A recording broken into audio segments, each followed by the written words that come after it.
Hello, good day to all employers in Hong Kong. I am Gemaline B. Malenab from Barsat West, Baggao, Cagayan Valley, Philippines.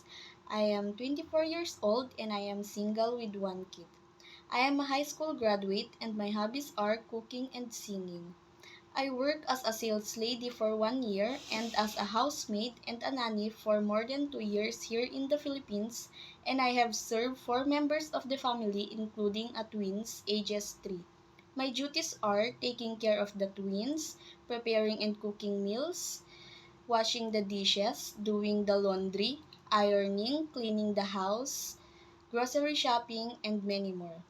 I have also lots of experience in taking care a newborn baby, a toddler, or a children.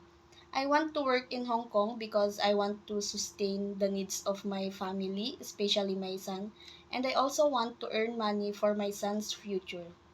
To my future employer, please hire me because I am a loyal, trustworthy, and a hardworking woman. If you hire me, I promise to do all my duties and responsibilities. Thank you, and I'm looking forward to be part of your family and work with you as soon as possible. That's all, and have a nice day.